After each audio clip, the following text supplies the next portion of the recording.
I'm Jim Collison and live from the Gallup Studios here in Omaha, Nebraska. This is Gallup's Theme Thursday, Season 6, recorded on February 5th, 2020.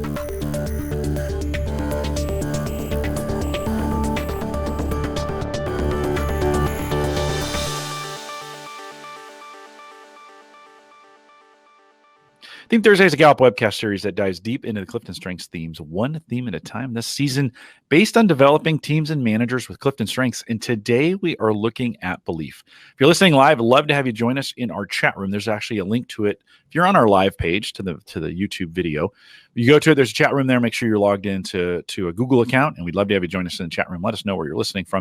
If you have questions after the fact or questions really on anything, you can send us an email. coaching@gallup.com. And don't forget to subscribe while you're there on your favorite podcast app or on YouTube, whatever. Make sure you're following us on Eventbrite. Love to have you keep up to date with everything that we are doing. Micah Librant is our host today. She's a workplace consultant here at Gallup and literally with me today on the Omaha riverfront.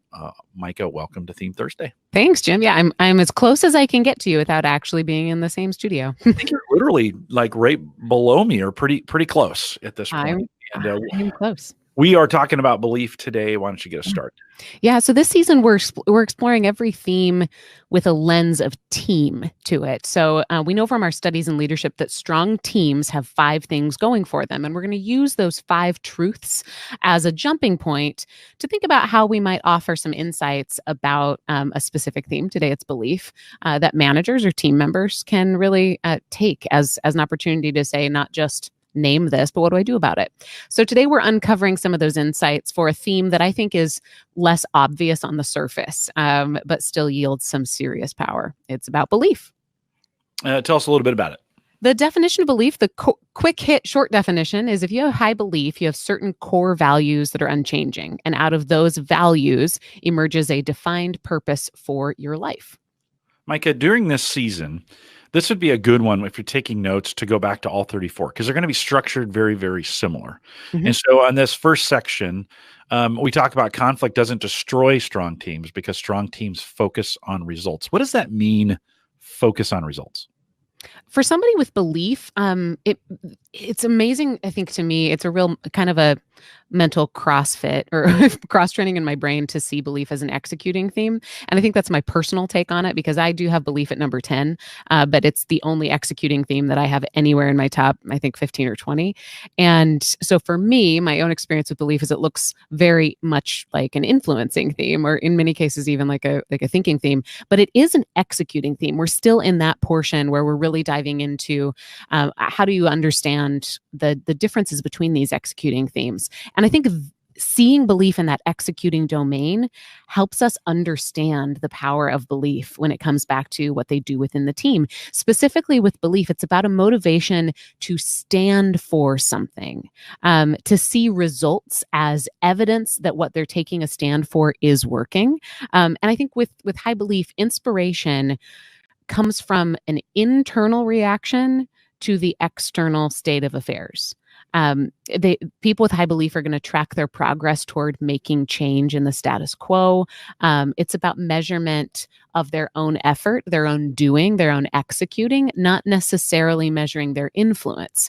So this might be difficult, but I think it's important if you've got somebody with belief on your team to develop a way to track their progress toward a goal that's building upon their values. Maybe even considering a decision matrix or some really great questions that help somebody with belief think about how to prioritize what they're doing. After the learning series, we talked a little bit about this during the learning series, this idea of tracking your progress, and got some interesting feedback on that from people. So as we think about belief, what type of results might matter most to them when it comes to tracking? Yeah, so they may have some organizational goals that matter a lot to them and some that just don't. Now, it doesn't mean that somebody with belief is only going to work hard on those goals that really align with their values, but it will be important to understand which of the organization's goals or even just which of the organization's offerings matter most to them. What parts of either their role or their team or their organization as a whole really inspire them to be an advocate. I also think measurement, again, of their own effort, not just of their influence, is important. So belief doesn't have to have an audience.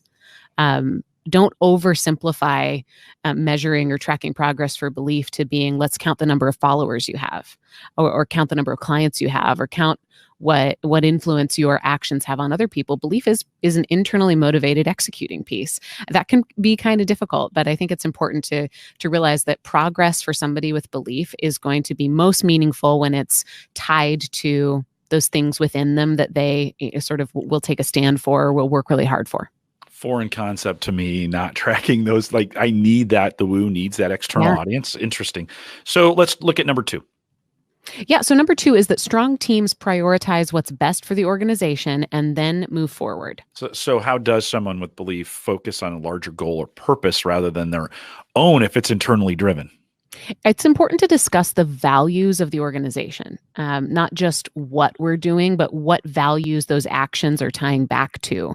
That might be as sort of deep and complicated as even just looking at your organizational identity. It also might just be a simple practice of saying, hey, what's the difference we're trying to make in the world? And making sure that that aligns with what we're doing, almost using it as a way to litmus test whether our priorities are in the place where we're going to get the most energy.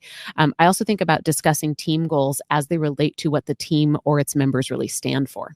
Yeah, I think the key word in there is what they stand for, knowing that, right? So what inspires someone with belief to take action? Their core values. It actually is part of the definition. Now that's simple, but simple doesn't equal easy in this case. Their core values inspire them to act, to do, to stand up.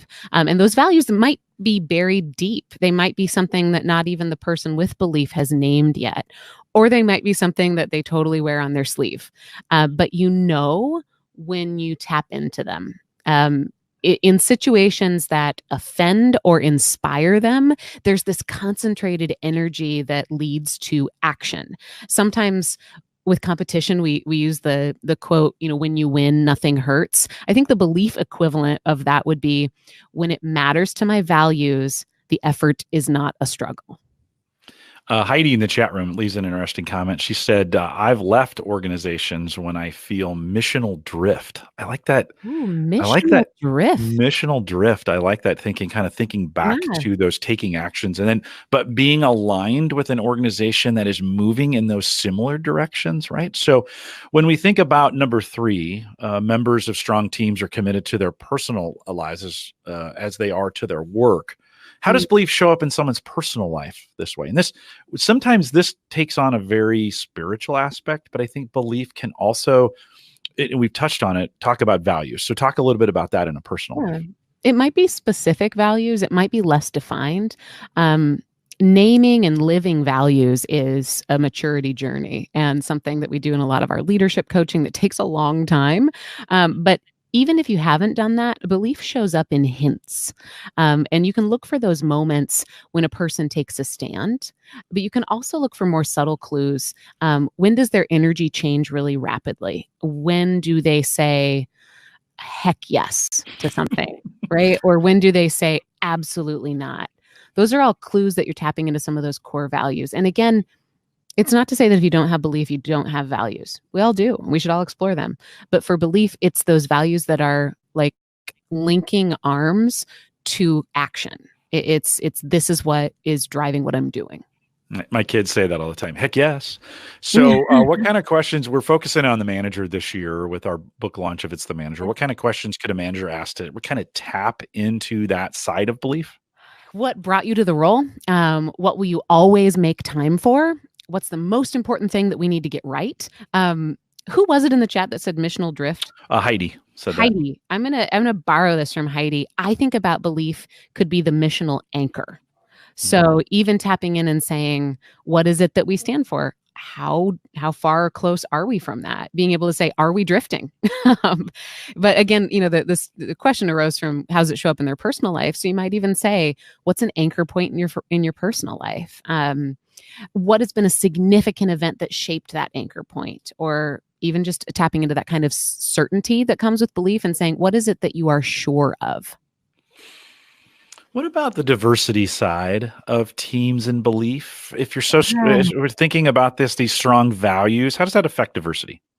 So, number 4 in the 5 truths of a strong team is that strong teams embrace diversity. Bringing differing opinions and perspectives together to solve a problem gets you further. Now, I do have a disclaimer that I'm going to say every episode of this season, and that is diversity is a real and important topic, and it is bigger than having differing themes. Let's be clear there. Let's not try to say that the most important diverse thing is different Clifton Strengths themes, because we all have those anyway, and they're not going to equal a different perspective. But we are using this as a truth and as a jumping off point to really talk about what's different about belief. How can we describe belief in a team instead of maybe using some other labels that we would use to describe what's different about a person's perspective? So what's different about belief? You could use these descriptors. You could say they are certain. They have clear boundaries for themselves. They can be, I think, open and accepting of others because of that assuredness that they have about themselves. You could call them an advocate, a self-driven person. It's really different than when you're looking at these executing domains.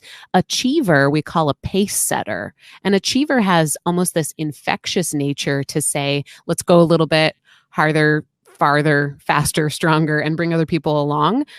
Belief is kind of the difference in having in a race, in an organized race. Sometimes you've got pace setters who are runners who know that they're going to consistently run at a certain pace, and you'll see them wearing a different colored shirt and you'll know that's the guy with the 9-minute mile. That'd be an achiever. Belief is just running the race. They are more about that internal motivation. Yeah, just remember, pace setters don't win the race, right? They're out there to do their job, right? I do want to say this, I think, on belief too, is that this sometimes comes at a cost, right? When we think about if you're going to stand for values, if you're going to do that, especially in a team setting, understand that it's not a free, that what you give out, the beliefs that you display or the values you display are not always going to be taken the right way, or people aren't going to share those with you. And so when we think about the unique perspective that belief brings to a team, what is that perspective in this context, Micah? Yeah, I think, and it's important also to remember that belief isn't about preaching. It's really not about making sure that everybody else shares your values or correcting them when they don't. But belief can bring that voice of, like, I love missional drift keeps coming into mind. I'm having this image of, if you've got a boat that is just parked, it's going to be swayed. Yeah. If you've got somebody with belief on your team and you've had the opportunity to set the expectations of where do we need to anchor, even the belief behavior will be really good, I think, at not falling into any of the distractions or the hype that might help your team drift away, but reminding them and communicating the values that the team stands for. Really, it's a grounding opportunity when opportunities feel distracting. Belief can ground us. They can be a sounding board for the team. I think there's something powerful in not being swayed by external influence, and that certainly benefits the team. Number 5 is strong teams are magnets for talent. It's by far my favorite one of these. So as we think about how belief becomes a magnet for others on the team, how does that work? Yeah, I think other people are going to be attracted to some specific pieces of belief, the certainty, the conviction. They can create a safe space in which other people can execute because they probably have some certainty around what's right and maybe what's not right. They can accelerate the work that's being done when it matters or furthers a core value. And there's this focus, there's this like relentless energy toward doing what's right or avoiding what's wrong. And that creates clarity for, I think, acceptable expectations. And how might you describe a gift? We say that the gift that someone with high belief would bring to a team. What would that be? Part of it might be simplifying the action back to what really matters. They can, in some ways, be a voice that narrows the executing options to really what's essential to further our values. Yeah, I think as a manager, as we review these, I'm going to ask you to do it again here as we think about these 5. This may be a good exercise if you're a team lead or you're in a situation of leadership. You should write these down and then think about your top 5 in the context of these and what are you bringing to the team. Yeah. And then it may be even a great exercise to go through this with your team. Right there, people are always looking for activities to do, this would be a great one to do. But Micah, summarize for us again, these 5 things. Well, you could jump off of these 5 in so many different activities. Sure. It's results, not conflict. Do what's best for the organization and then move forward. The equal importance of your work life and your personal life. Embrace diversity and magnets for talent. We have been spending a good chunk of the season this year, as well as what we did during season 5, of talking about some talent mindfulness. You have prepared a really good one for us today, so I'm kind of excited about it. So, Micah, walk us through this talent mindfulness. Yeah, no, before we go into this, just take a moment to minimize distraction for yourself by 10%. Maybe that means closing a door. Maybe it means closing your eyes. Maybe it means turning off the radio or turning up the volume of this podcast. Just take a second, do something that's going to help you focus on this just 10% better. So this exercise is meant to punctuate your focus on talent, not to learn anything specific about the belief theme. This is a moment for you. Let's just take one breath to do that punctuation. A deep breath in and out. In the past 6 months, that's a long time. When was the time or a time that you worked harder than you thought you could and succeeded? I'm not asking you to think about the hardest you've ever worked in your whole life, but consider one specific moment, one experience, one challenge that you had to endure more than you typically do. Let's call this gritty victory. You called upon more courage, more energy, or endurance than normal, and you succeeded. Get a real moment in mind. It's more important that you nail down a moment instead of trying to make it be the best one in the last 6 months, but get a specific time. Now, here's your challenging question. What was it that drove you to work that hard? What were you working for? And I don't just mean the reward that was there at the finish line. I want you to think more about the drive from the start. Maybe that boost along the way when you could have quit, but you didn't. What inspired you to keep going?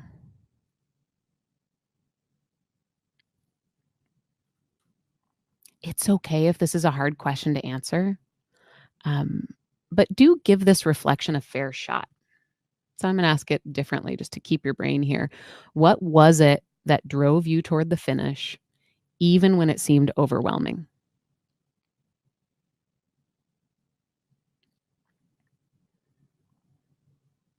Let's try and name your motivation in just one word. It could be a word you made up. See that word in your head.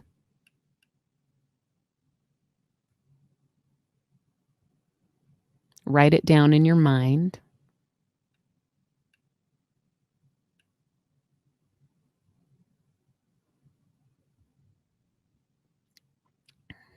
All right, now what is a normal-sized challenge that you get to face over the next 10 days? You need to bring that word with you. Success, performance, it requires some grit. Even daily challenges take hustle, and you have it within you to tackle those seemingly simple challenges with just slightly more heart. Turn up the volume on your inner advocate, the voice that says, yes, you can do this. Take this with you today in the form of that word that describes your motivation. And know you are stronger than you believe. That's your talent mindfulness. Drive. That's my word. Drive. I've got a lot to do over the next 10 days here. I have a lot piled up. We've just got a lot of things going on. And Mike, I appreciate that. That's a good kind of get me thinking through, like, I just need to drive through the next 10 days in this, and not necessarily get too caught up in all the ramifications of things around it, but drive and push through. We have a lot of work to do all of that. So thanks for walking us through that. Yeah, for those of you joining live, feel free to put your word here in the chat. Michelle says purpose, Matt says family. I like it. That's cool. Well, we appreciate that. With that, we'll remind everyone to take full advantages of all the resources we now have available for them on the new Gallup Access platform. Visit gallup.com/CliftonStrengths. Remember, that link takes you directly to the Strengths dashboard that's on the page. On that site as well, gallup.com/CliftonStrengths, complete transcripts of the show. Many of you have asked, like, hey, can you do transcripts? And for a lot of years, I said no. And for this year, we say yes. So we have full transcripts, including links to everything we talked about. Mark, our editor, is going through. And actually, I was just reviewing what he did yesterday, and he did an incredible job of just getting all the links. It's beautiful. The transcripts, Micah, are actually art. Can I just say that? They're amazing. It is incredible. And Mark is such a hard worker and such a machine. So to see him produce something that's also just so pure and creative and beautiful, it's incredible. I know. I've never seen words in the context of art, and I'm learning now through that as I look at the work that he does in that. So those are available for you. Most of the shows last year and a good chunk of them this year, you should be headed out to gallup.com/CliftonStrengths. There's a tab up there that says resources and webcasts, and you can get those full show notes of everything that we've done is there as well. While you're there, sign up for the Clifton Strengths newsletter. We do that monthly. Lots of great information to keep you involved in all the things that we're doing. Don't forget, if you're on YouTube, subscribe and hit the notification bell to us there so you get notifications of whenever we go live. If you're on the recorded side, the one that's youtube.com and search for Clifton Strengths, you can subscribe there as well and always be notified. One more place to subscribe, go to gallup.eventbrite.com and follow us there, and you'll never miss when I publish the new episodes that are out there to be able to join us live. You can get notifications there as well. If you're struggling to implement anything we've talked about here, especially around the themes, we'd love to help you. Send us an email, coaching@gallup.com. You can also see a complete list of all of our learning and courses that are available. You can just head to courses.gallup.com. And we would love to have you join us for the 2020 Clifton, it's going to be a hard one for me, Gallup at Work Summit. Even I'm struggling to get that name changed over in my brain. Lots of strengths breakouts going on and lots of great things happening in Omaha June 1st, 2nd, and 3rd. So join us. Gallup at Work Summit. You can go to gallupatwork.com to sign up and join us. We'd love to have you. Micah, I think we're going to be roaming around. So you could join us there. We want to see you. Come see us. Yeah, I have that written in my notes. I need to be better about that. Join us on our Facebook page, facebook.com/group/called-to-coach. Go out to LinkedIn and search Clifton Strengths trained coaches. You don't necessarily need to be or have gone to a course. We let folks in there. It's a great group. You can join us on LinkedIn. Well, if you're listening live, stay around for show number 2. If you've listened to the recorded version, just keep going. We got another theme for you in the feed as well. With that, we'll say goodbye, everybody.